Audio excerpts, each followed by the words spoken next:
Professor, tem se falado que o ano que vem o Brasil vai passar por duas reformas extremamente importantes: a reforma administrativa e a reforma tributária. Como eu conversei com o senhor nos bastidores, eu nem sabia que existia divisão entre as duas, e acho que muitas pessoas também não sabem, porque coloca tudo no mesmo balaio, como eu estava colocando.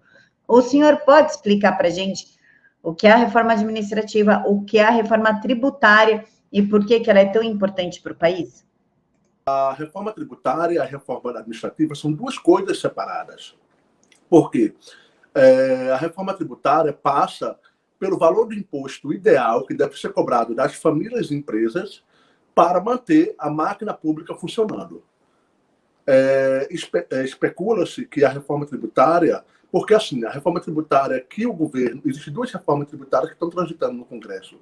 Uma proposta foi proposta pelo próprio Congresso e outra que vai vir pelo próprio ministro Paulo Guedes. Então, se já não estiver no Congresso. Então, o que acontece? O objetivo é reduzir impostos e unificá-los. Porque nós pagamos uma enorme quantidade de impostos no Brasil. Nós não sabemos nem o que pagamos, na verdade, para termos serviços ineficientes públicos. Qual é a lógica principal disso? O governo ele está inchado, ele é enorme. Então, o que está acontecendo? Temos 637 estatais registradas no governo. 92% dessas 637 estatais podem ser liquidadas na Bolsa de Valores e leiloadas rapidamente, sem passar pelo Congresso. Somente 49 precisam obrigatoriamente passar pelo Congresso, porque estão em mecanismos constitucionais. Estão sendo regidos pela Constituição, por exemplo, os Correios. Está na Constituição que ela é uma empresa pública, não é nem uma empresa mista. Então, se é uma empresa pública e um patrimônio, você não pode mexer sem passar pelo Congresso, porque tem que mudar a Constituição. Então, 92% das empresas estatais não passam por esse processo. Então, o que está fazendo o ministro da Infraestrutura? Liquidando as subsidiárias, coligadas, coparticipações ligadas ao Ministério da Infraestrutura. O Ministério da Ciência e Tecnologia estão fazendo a mesma coisa, que são as duas empresas deles que ele colocou no Plano Nacional de Desestatização, que o BNDES está analisando, que é os Correios, que são os Correios, e a Telebrás. São as duas empresas que pertencem ao Ministério da Tecnologia, da Ciência e Tecnologia.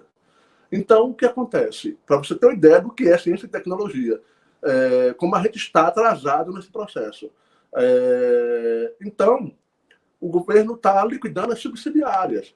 Liquidando as subsidiárias, eu estou tendo dinheiro para, por exemplo, o ministro da Infraestrutura, o Tarcísio Freitas, para reconstruir estradas, reconstruir e aumentar as ferrovias, os aeroportos, portos, e assim por diante. Em 11 meses, fizemos mais do que 8 anos do governo Dilma e Temer juntos. Então, estamos com uma coisa inédita no Brasil. E as pessoas, observando isso, em 11 meses, o que pode ser feito com dinheiro público, que é restaurado através dessas privatizações, nós podemos ver que há uma solução. Basta vontade política. Então, a gente tem uma imagem de um executivo que está trabalhando, que está fazendo a sua função, cumprindo a sua função e está dando resultados enérgicos. O dinheiro não está sumindo, o dinheiro está sendo aplicado de verdade. E quem está reconstruindo? O próprio Exército. Ou seja, não contratei construtoras, não contratei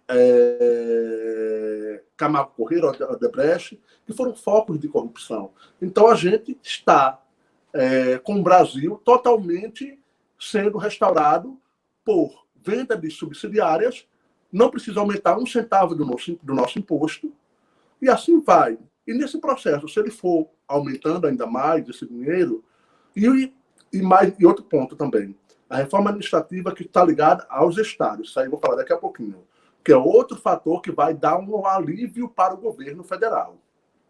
Então, com essa quantidade de privatizações de subsidiárias, nós temos agora dinheiro para restaurar a infraestrutura do Brasil. E essa infraestrutura está totalmente remodelada, o que é mais importante ainda. Já está remodelada. E ainda vamos fazer muito mais. O ponto da reforma administrativa. A reforma administrativa já é a alocação de funcionário público. Por exemplo, o STF proíbe que os salários de funcionários públicos sejam reduzidos em momento de crise.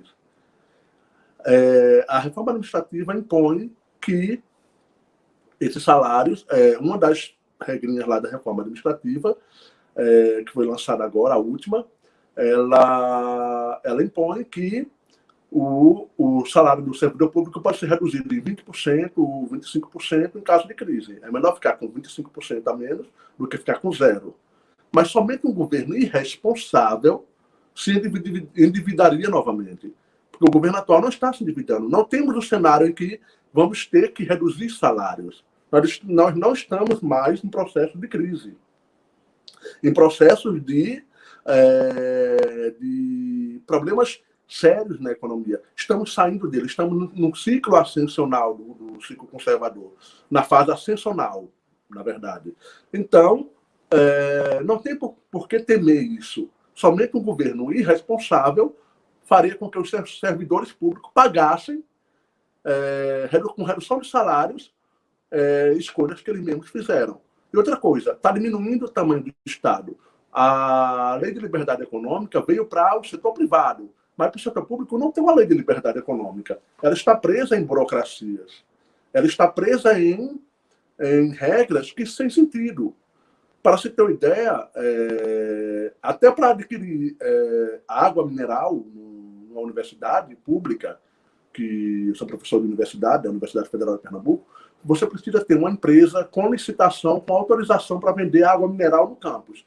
E quando falta, tem que chamar o setor de almoxarifados para pedir que traga o caminhão com água e assim por diante.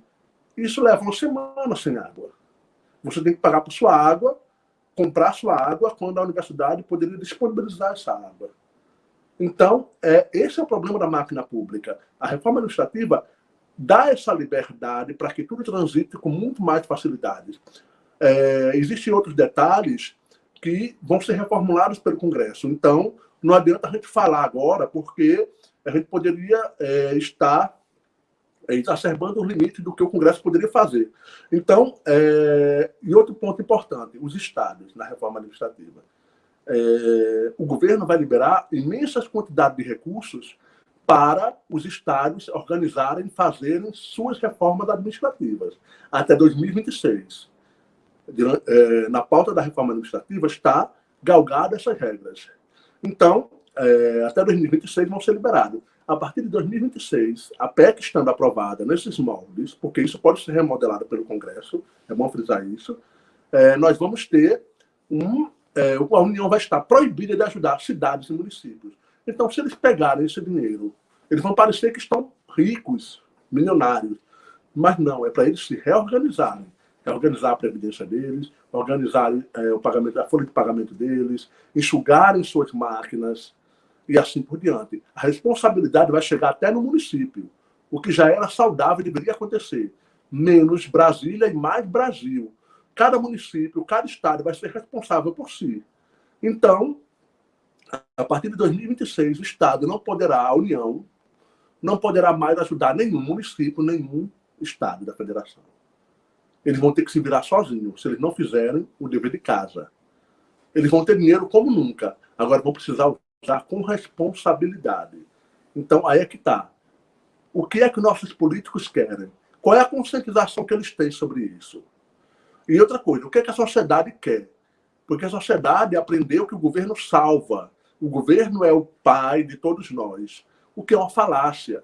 O governo não é o salvador do Brasil. O governo ele veio para reduzir desigualdade, extrema pobreza, problemas sérios. O pessoal fala, mas tem desigualdades sociais. Desigualdades sociais sempre existiu. O capitalismo vive com desigualdades sociais, faz parte. Por quê? Porque nem todos são ávidos para empreender e para criar. Então, quem empreende e cria, vira empresário. Vai contratar outras pessoas. Quem não tem o talento para empreender, vai trabalhar para quem sabe empreender. Então, isso é normal. A desigualdade de rendas Acontece. O que não pode existir no sistema, que aí é que está a atuação do governo, é a extrema pobreza. Então, temos um marco regulatório de saneamento agora aprovado, em que o setor privado vai poder atuar. Então, ou seja, vamos ter realmente problema ambiental que estão nas cidades sendo resolvidos ao longo desses 3 anos e nos governos subsequentes. Então, o que acontece? Estamos tendo um primeiro passo para uma reformulação maior do que é ser brasileiro. O brasileiro precisa se rever como brasileiro. Ele precisa entender quais são os seus valores. E outra coisa, e saber eleger melhor os seus representantes no Congresso, na Câmara de Deputados e no Senado. Porque, na verdade, o problema não é o Executivo. O Executivo está com propostas excelentes. O problema está no Congresso e no Senado. Então, precisamos ter um equilíbrio suficiente para termos pessoas responsáveis que possam tirar o peso do Estado. Por exemplo, muitos reclamam, o pessoal da esquerda reclama, mas como é que pode, professor? Os congressistas não retiram auxílio paletó, auxílio moradia, auxílio... o governo não pode, por um decreto, fazer essa mudança. O governo não pode deixar de pagar coisas que estão instituídas por leis. Ele executa, ele é executivo. Então, o que acontece? É o próprio Congresso que um dia, consciente, vai mudar suas próprias regras. Mas o fato dele não mudar hoje quer dizer que eu tenho que parar tudo até o dia que ele se conscientize para poder fazer uma nova mudança? Não, de maneira nenhuma. Isso é remar contra a maré. Isso é remar a favor da maré, da corrupção, a maré do descaso com o dinheiro público. Para remar contra a maré, você tem que começar dando um primeiro passo. Então, começa com o funcionalismo público, começa com o tamanho da máquina, ajuda os estados e municípios. Essa é a reforma administrativa que está sendo discutida no Congresso e que as ideias são muito boas. Até agora, o governo tem feito ideias maravilhosas nesse sentido. Então, é por aí que o caminho vai, via expectativa, e mudando o comportamento das pessoas, que é a parte mais importante. Professor, o senhor é professor já há muito tempo, inclusive PhD pela Sorbonne, o senhor sabe o que está falando. Esse governo está valendo a pena na questão econômica? Como é que o senhor analisa esse governo de agora? Esse governo, ele está valendo a pena, ele está fazendo um trabalho sério. Em 11 meses, nós tivemos o que 8, 12 anos de governo do PT nunca foi feito. Ou seja, bastou simplesmente vontade e estratégia. E eles não tiveram. As prioridades foram diferentes. Nós temos um governo sério, um governo que está trabalhando para o crescimento do país. É o começo, é o primeiro ano, então temos mais 3 anos. Então precisamos, as empresas estão voltando a confiar no investimento futuro. O que acontece? O empresário, ele precisa, ele está começando a fazer investimentos pequenos, um puxadinho aqui, outro ali, contrata mais 2, 3 pessoas. Por isso que a taxa de desemprego está diminuindo e a quantidade de novos empregos estão aumentando. 99 mil novos empregos foram gerados agora em novembro. 984 empregos gerados no acumulado do ano. Vamos passar de 1 milhão de pessoas com novos empregos no Brasil. Imagina em 2020, que tem um planejamento de crescimento de 2,40% no PIB, e os anos subsequentes. Então, a questão toda é o primeiro passo. Antes tínhamos o crédito via BNDES para financiar esse crescimento, que era financiado via endividamento. Isso acabou. O empresário vai começar a investir porque ele confia, sem dinheiro público. E as pessoas vão ter que começar a entender que o dinheiro público não é a solução. O dinheiro público é o dinheiro do pagador de imposto. É o meu dinheiro, o seu dinheiro, é o dinheiro de cada um de nós. E temos que cobrar do Congresso, temos que cobrar do Senado, temos que cobrar do Executivo, todas as ações que venham dar eficiência a esse dinheiro. Inclusive, desburocratizar, que é o mais importante. A palavra é desburocratizar, que a máquina pública, ela emperrada, ela perde muitas coisas boas com o setor privado por causa da sua burocracia. Então, esse governo está empenhado em fazer esse processo. começou com o setor privado, a reforma administrativa vai fazer no setor público o que o setor privado já foi feito, com a Lei de Liberdade Econômica. Então, vamos esperar as mudanças acontecerem. Confiar. E o empresário precisa fazer um planejamento para daqui a 4, 5, 10 anos. Um grande investimento só dá retorno daqui a 5 anos. Então, daqui a 5 anos já temos outro governo. Então, não sabemos quem vai estar lá. Se eu tiver leis que garantam que não vai mudar o cenário, que é isso que o empresário quer, ele vai gerar emprego. O valor do tributo que um funcionário público paga, ou o salário de funcionário público, é um salário que vem de impostos, que é tributado, vamos supor, 27,5%. Mas esse tributo é o tributo do tributo. Então, é nulo o efeito na sociedade. Eu preciso de setor privado, criando novas rendas, tributando em cima disso para aumentar a receita do governo. Aí, no futuro, os impostos podem cair. Por quê? Porque esses impostos, eu então vou ter tanto superávit que eu posso reduzir imposto, fazer um imposto único para todo mundo, e, ao mesmo tempo, e ainda assim, ter superávit. Então, essa é a lógica dos próximos anos do governo Bolsonaro. Então, é um governo que apresenta-se bastante otimista, está atuando por meio das expectativas e vai trazer um futuro promissor. É novo, porque nunca tivemos essa experiência. Mas precisamos apostar. É como um novo relacionamento, um novo namoro. Estamos namorando com o governo, sociedade com o governo, empresas com o governo. Então, precisamos dar um voto de confiança para que o governo possa mostrar o seu trabalho. É novo, mas como estava antes, o modelo que estava antes não dá certo. Então, precisamos experimentar o modelo das expectativas. Então, eu estou extremamente confiante no governo, extremamente confiante na política do ministro Paulo Guedes, do ministro Tarcísio Freitas, da ministra Damares, do ministro Abraham Weintraub e muitos outros. O presidente Jair Bolsonaro está com a equipe perfeita. O Roberto Alvim, que está reformando a cultura, é outro ponto importantíssimo, porque educação sem cultura não anda o país. Se eu reformulo a cultura e reformulo a educação, eu reformulo o Brasil. Então, essa é a mensagem que eu tenho a dar a todos que estão nos assistindo e confiem mais na expectativas que estão sendo criadas. Esse é o modelo que dura e que vai permanecer no médio e longo prazo.